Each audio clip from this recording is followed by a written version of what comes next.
totally bizarre for that species.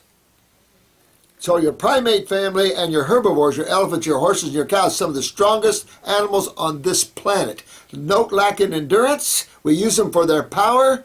And, of course, very intelligent beings. And they don't eat any meat at all. No protein at all. What's that? And our species fits right in with the frugivorous species. So this concept of protein, I could go over that for hours, holds no water whatsoever, and only serves to break down the human body. There's been one study after another study through the years, and last year, Shepard Smith was saying there was a 30-year study, I believe, linking high-protein diets to colon cancer. What they're not looking at is that same damage to kidneys. If your creatinine in your blood is more than 0.6, you're starting to lose your kidneys. I don't care if it's within normal ranges. You know, we look at things a little closer here in chemistry. So, watch yourself. So, what about your lymph fluid, though? Your blood has to be base chemistry, alkaline chemistry. Well, let's first establish a fact. Most cells, matter of fact, all of them I know of, eliminate waste. Got to. Essential. Because they're consuming. When you consume, you must eliminate, correct? So cellular waste, what side of chemistry do you think most of them lie on? Absolutely. Acids. Acids are generally the byproducts of metabolism, respiration, all types of chemical interactions in the human body, outside of the human body. It's everywhere. Most of these byproducts are acids. That's why you can't have several pounds of acids being created at the cellular level or interstitially and eat acids foods at the same time. That's the man's problem, and he's going downhill on a fast-moving train. The genetics are about to kill us all. If I sit here and I'm talking to you and I'm working my muscle here, what am I creating? Lactic acid, right? Now, that's okay if what? If I can remove that acid. Is it my blood's job to remove that acid? What happens if the blood gets acidic?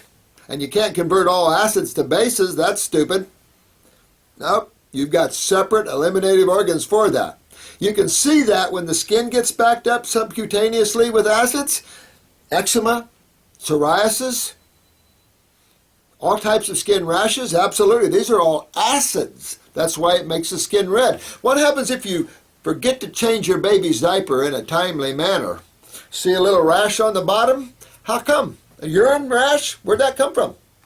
Acids. The same acids that are at the cellular level, but hopefully the bacteria in the lymph nodes took those 3 pH acids like phosphoric, carbonic, lactic acids and brought them up to about 6. And it's far better to have a 6 pH acid hit your kidneys than a 3 because it's 3 pH acids that causes cancer.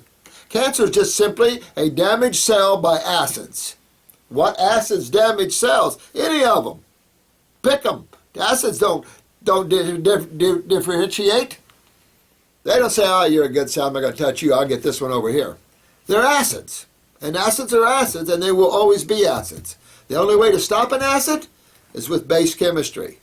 You don't stop acids with an acid. When you come into an emergency room, whether by ambulance or you're walking in, most emergency room visits is acidosis. So we start an IV, we hang a bag of normal saline, or the guys, the EMTs, did it in the ambulance, and they start running alkaline chemistry through your blood. Why? Because all trauma and all ER visits are dietary related or trauma. All acidosis. And of course we're going to start cooling you down. That's the same reason we use corticosteroids. Inflammation is acidosis. And we're going to give you steroids to back down that inflammation.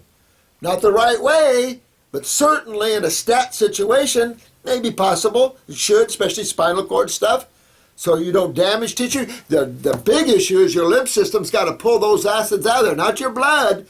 Your blood doesn't clean up the mess. Your lymph system cleans up the mess. Your lymph system is the janitor, and that cleans up the mess, not the blood. Your blood is simply the kitchen, bringing home the goodies. But your lymph must clean up all trauma, all tissue, all mess. That's why wounds don't heal well. Surgery doesn't heal well. Because they're always done where there is acidosis. where there's trauma and you don't heal well. You cannot regenerate cells in your body in an acid medium. That's why medical doctors have no ability to regenerate tissue, and that's all we do is regenerate tissue and remember cells genetically, because we know the truth about energy, chemistry, and how the body works. We don't work on these antiquated theories that hold no water and has man afraid to look outside, afraid they'll catch something. Ridiculous, crazy, insane.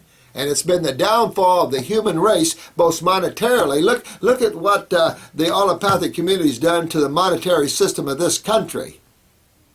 We have a hospital down here that charged $9,000 for one EKG, which is $60. I don't care if I overcharge you $200, and a chest X-ray, which is $70. If I overcharge you $200, they charge $9,000. These people are being looked at, hopefully, by the State Attorney General's office. Fawcett needs to be charged. Bad.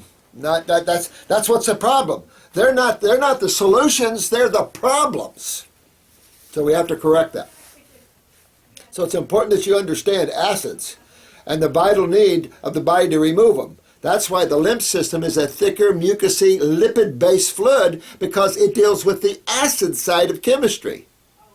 Now, the acid side of chemistry, it's like a little Pac-Man.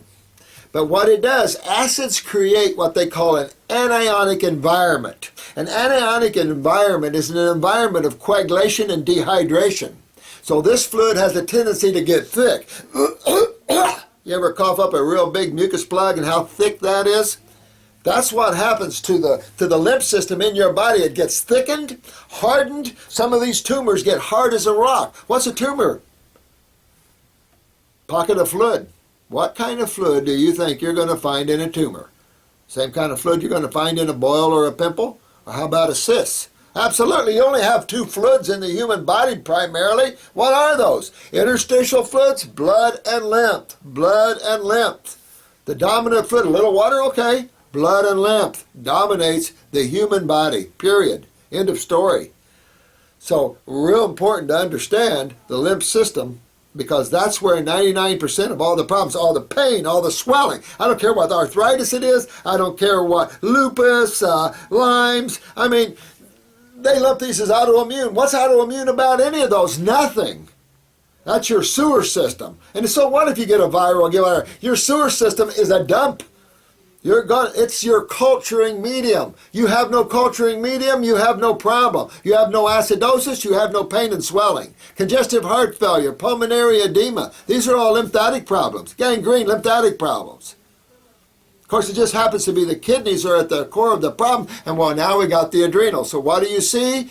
All the diabetes. So now they blame diabetes causing kidney problems. Are you serious? It's the reverse. This is the problem. What medical doctors believe, if you reversed it, you'd probably find the truth. And that's one of them. The problems with the kidneys and the adrenals in the first place, that affects sugar metabolism. There's no such thing as diseases. If you want to empower yourself with knowledge, get rid of this idea and fallacy and concept of an illusion of diseases, because they don't exist. Everything is chemistry and physics in action, and you have cause and effect. And of course, the overriding principle is the strong survive, the weak are consumed. And you must understand that cellularly and what nature does to eliminate its weaknesses. You also must learn in chemistry what the body does to fight acids. And your body has two main antacids in the human body. And those two main antacids in the human body is number one, cholesterol, and LDL, of course, is what your adrenal steroids are made from. HDL is phospholipids, all in the cell wall. Why? Protection against acids. Your body must protect itself against the use of acids. There is a protection with estrogen. Estrogen is acidic. But what protects the body from too much estrogen burn? Progesterone. How about testosterone? Progesterone. You can use any corticosteroid, would work. How about hydrochloric acid in the stomach? Bicarbonate from the pancreas. So if you have true acid reflux, you're going to have bicarbonate problems in the pancreas, aren't you? Absolutely. So understanding this war between the two sides and what the body has to do to win, because if acids win, you lose. And you can name any condition there is out there, and you're going to always use the word acidosis. Acidosis, acidosis. There's only two sides to chemistry. Pick one. There's only two major fluids of the human body. Pick one. You're going to be 50% right. How'd you like to go to Las Vegas and bet $1 million and know you got 50% chance to win? So, real important to understand the gigantic lymph system and the role the kidneys and the skin play in the elimination of this, and that the adrenal glands are the controlling parties to the kidneys. And of course the thyroid controls how the fevers of the body and can control the elimination through the skin. So getting healthy is primarily focused on the lymph. Blood is easy. Just change your diet to fruits and veggies. You'll clean the blood, everything's good. But I got to go through the blood to get to the lymph. And vegetables are not good to get to the lymph. Only fruit and berries and melons are good to move lymph. And especially your subacid and acid fruits are the king of moving lymph. But you got to get the kidneys to filter, means you got to get your adrenals up. So we use herbs to help do that. We use herbs to pick up the adrenals. We use herbs to get the kidneys to filter. We use herbs to move the lymph. Outside of that, you have glandulars to help these endocrine glands to pop up and do better. But it's a trip. Getting well isn't taking one supplement. Getting well isn't taking a pharmaceutical. Getting well isn't taking something magic out there. Getting well is a process of unwinding what you created unknowingly, but what you created in your own body. And that, of course, rests on the chest of genetics and the whole thing. I have videos in the front of these talking about genetics and how creation is put together. Understand how creation is put together, which is very simple, and you'll get a good understanding of why there's memory, and memory in all things, including plants, including animals, and including cells. So take time and understand this lymph system, and take a look at your lymphatic system, because it is the system that is protecting you, but it's also the system that's hurting you. You know, the ironic thing is most people die on their own waste. And these are acids. And you'll learn to respect acids. The pH scale, or what we measure acids with, we measure acids through the use of the atoms of hydrogen. So we have pH, or the potential of hydrogen. And so what we have is a scale from 0 to 14. 0 to 7 is basically the acid side, where 7 is neutral, and then from 7 on is the base or alkaline side of chemistry. Very simple scale, right?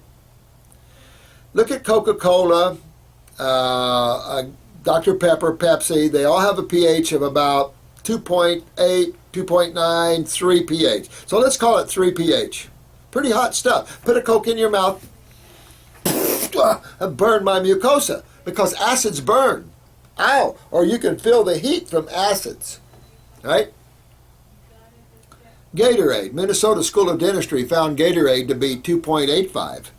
So I heard the National Football League got wind of that. I hope so, because you don't rehydrate in an acid medium. That's what dehydrates you. You rehydrate in a base or alkaline mix. So why would they sell Gatorade to anybody? I don't know. Or any of them. These are acid drinks. We got to get away from acids. Part of the problem, not part of the solution.